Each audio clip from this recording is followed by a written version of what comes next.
Hello, welcome to another piano lesson with Richard Yang. Today I'm going to talk about Swordland from Sword Art Online by Animenz. This is a very epic piece. It sounds very incredible and thankfully is not as difficult as it sounds. So you will find the my video link in the description below, as well as Animenz's store to get the sheet music. You need the sheet music to follow along. Okay, so in the beginning, right, the right hand should be so easy.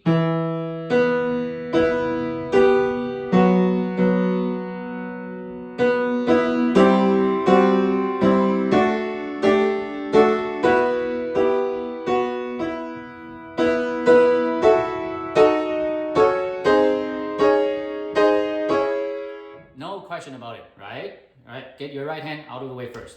Left hand. There are a couple of ways to do it. I think you would probably like this better. Okay, you use 1-3-1. Or I use just 5-1. You have to look at the rhythm carefully, right? So if you play, do it a little slower, you just get that feel, then you'll be good. I'm gonna do two hands together. That makes more sense.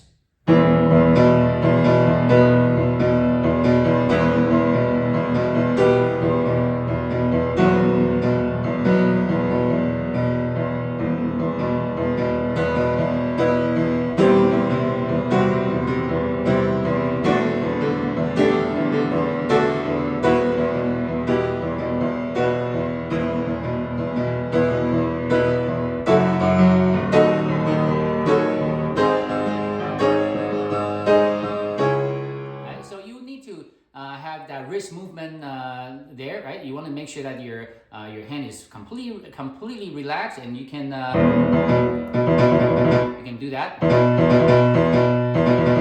right? So depending on the rhythm, so you can adjust. So this is hopefully not too difficult. You can get to it. Okay, section A. Section A from Animenz's video description on his performance. He said that this is the most difficult part. I would tend to disagree. I think that the most difficult part is in section C on the left hand. But anyway, this part, the left hand should be, again, right hand should be very good.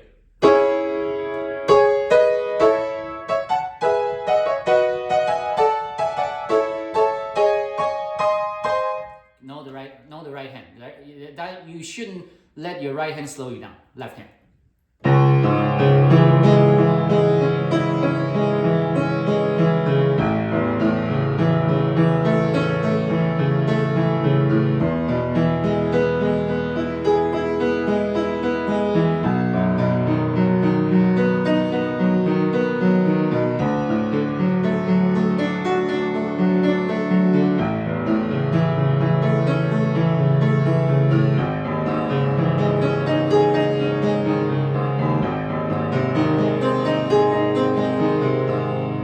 So left hand, so you just watch the fingering. How do you marry these two together?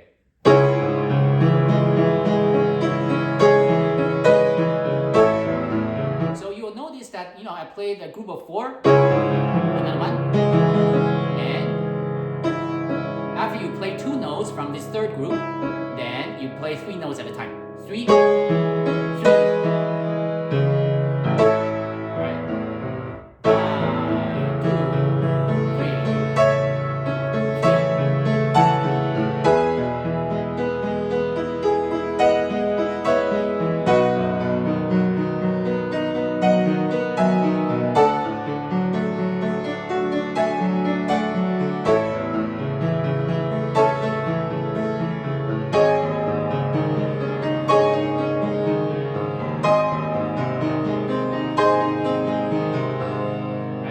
So far, there shouldn't be. It should be fairly. It should be straightforward. It will take practice, of course, but it's very straightforward.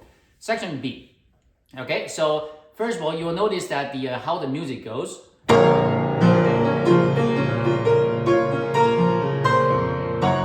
notice the 5 there. All right.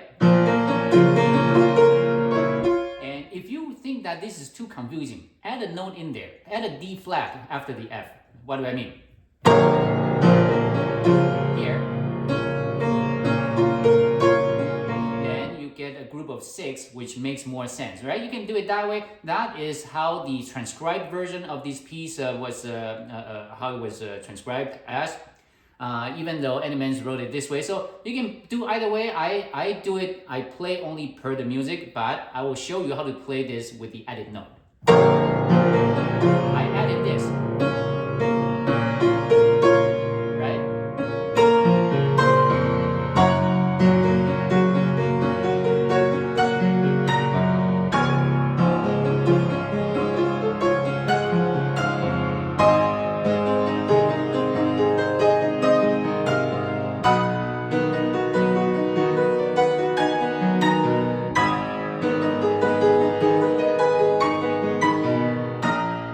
Right? So that is, if you add that note in there, it makes counting a lot easier when you play it, slowly like this. But quite frankly, if you only play as per the music, as the way it's written, when you play fast, it makes quite a lot of sense actually, right? So I'll try that.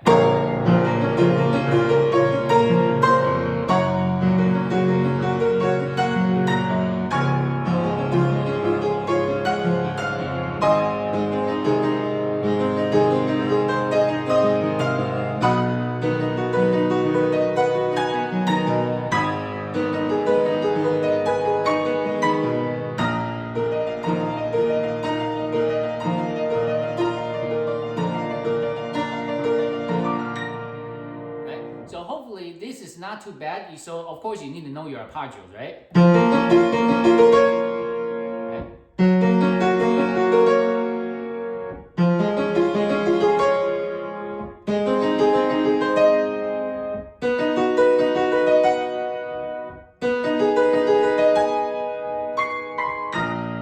Right? And now on the tempo, okay? On the tempo, this can be very, very fast, right?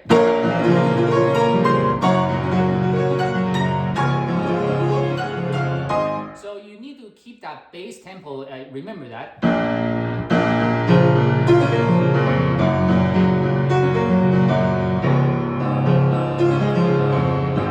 Because by the time you get to the third line, you want to keep that tempo there. And now remember, on the right hand, because you have triplets, and so it may mess up your your internal timings. So you need to pay attention to the rhythm on the left hand. And because the next part,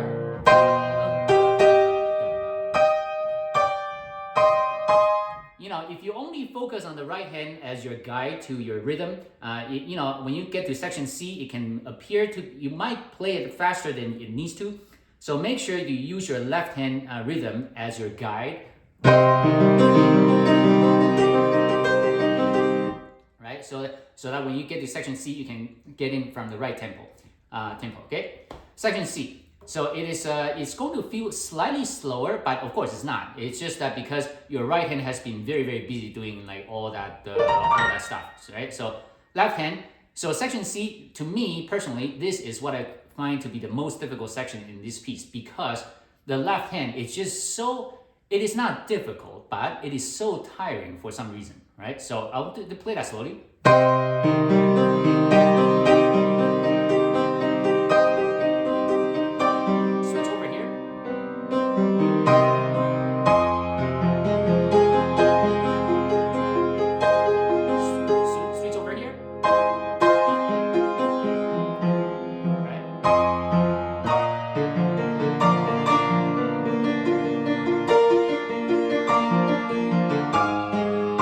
Now watch the left hand.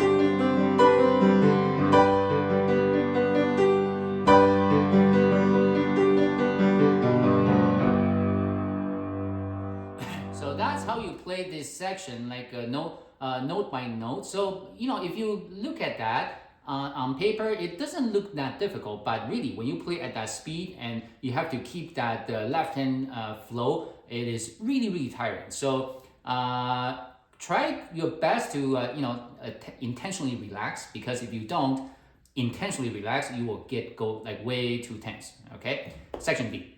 So this is just it's just chromatic on both hands, so you just go one up at a time. So of course you start slow and you speed up, and there is no magic to this. You just have to practice slowly and get familiar with what goes next. Is it the next note a sharp or not a sharp, and you do that. Suddenly small.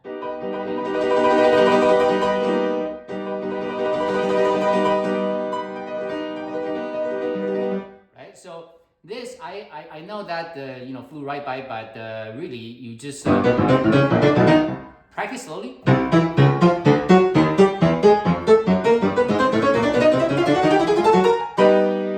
then you will be able to get it, right? This is I can do 6 on each side. 1, 2, 3, 4, 5, 6. 1, 2, 3, 4, 5, 6. Right? And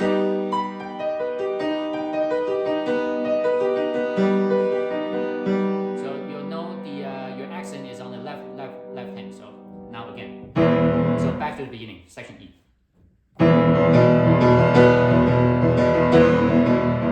There's a slight change here.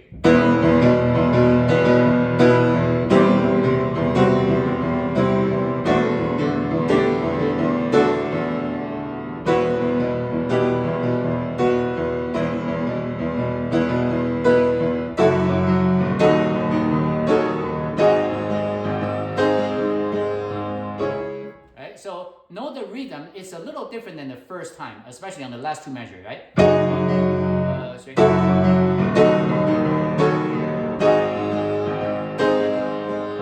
This last chord is on a downbeat, not an offbeat. So hopefully that's okay. Section F.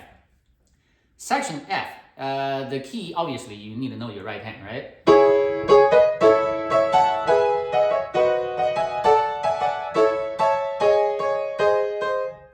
The focus is now on the left hand, so fingering goes like this. So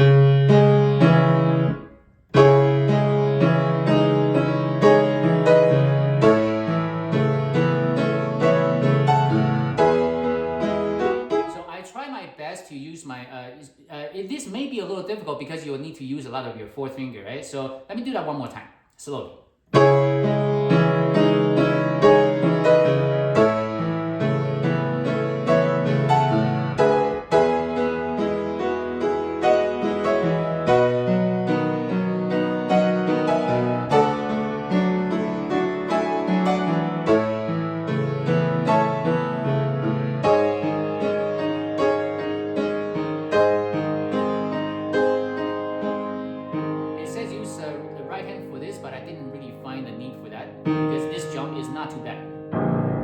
So I hope that this makes sense, right? So you just need to work this out slowly.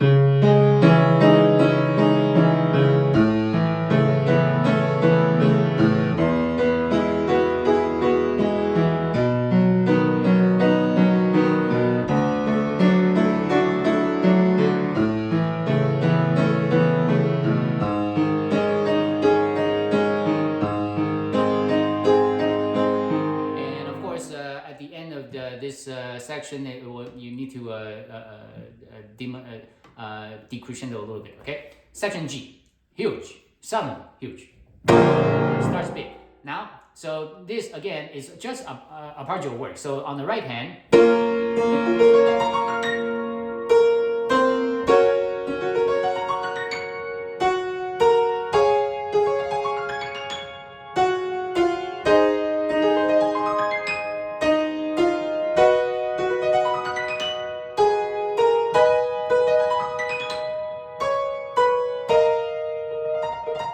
so it's just arpeggio and left hand as well, right?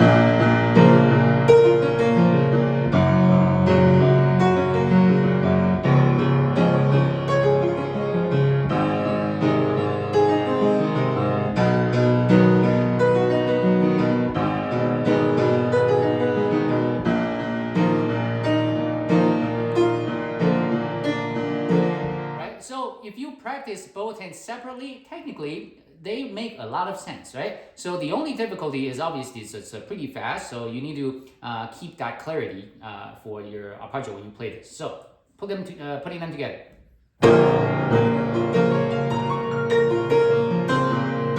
So remember that rhythm, right? After the two notes, you get in.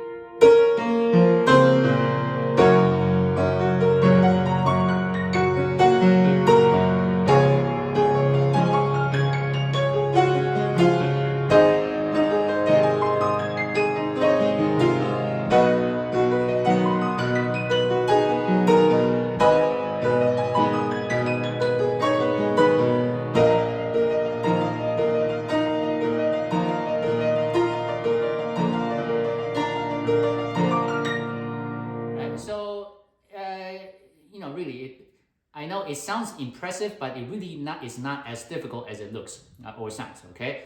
Section H. First of all, hopefully you have a big hand, because if you have a big hand, then you should be able to hold the top notes.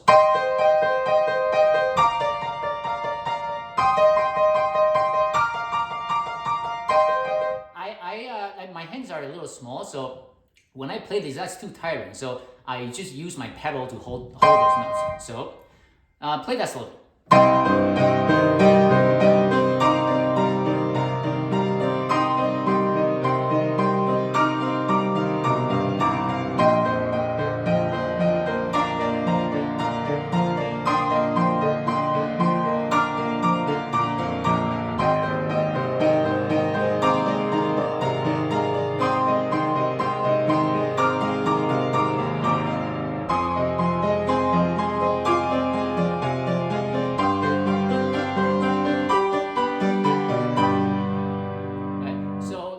So on fingering there, you shouldn't have a choice, and it's very straightforward. It just takes practice. Section I. Now this, you might find this very difficult, because for me it is it's a little risky. Not too difficult, but risky, because you have to do a lot of blind jump on your left hand. Now the trick. Well, it's not the trick. It's you need to gain experience playing those bass notes, so that you need to be familiar with your.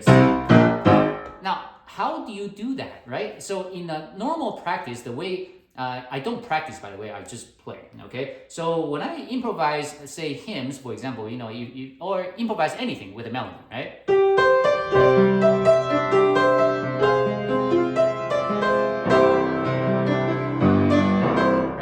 When you do that, a lot of times you will add a lot of bass notes to add more power. It's through that exercise on the different keys that will allow you to be more familiar with where to jump to. Because when you improvise those, when you play pop songs, it's like chord driven. So, and a lot of times you want to give that a big bass.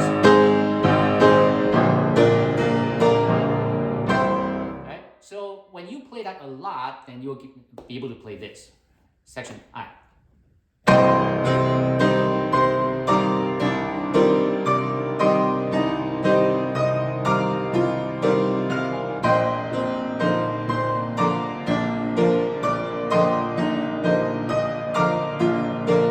So the way I do it, for the C, first C, obviously you need to look at it. And you just move your hand to where you would normally play this chord, right? So that's how you jump. And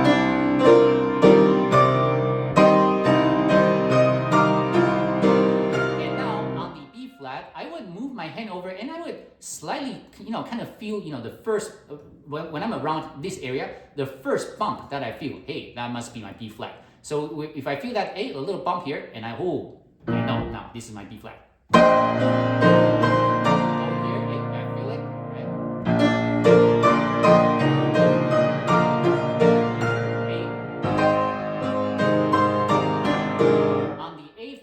This is a little different because it's not the first bump that you're gonna feel, I hope that in the past, whatever you played before, you probably played a lot of A flat major style, because A flat is one of at least one of my favorite keys, because it's got a lot of black keys.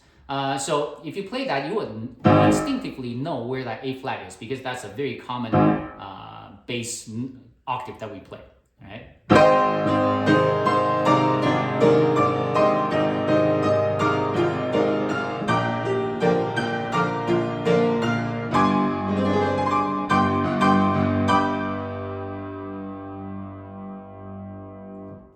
That's it. Section J.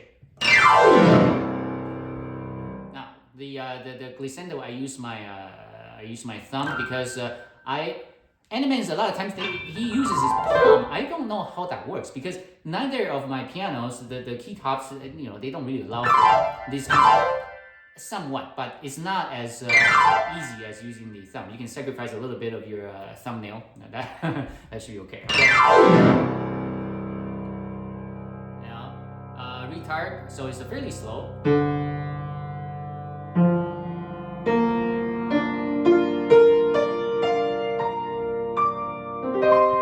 2, 3, da, da, da. 2, 3. 2, 3, da, da, da. 2, 3.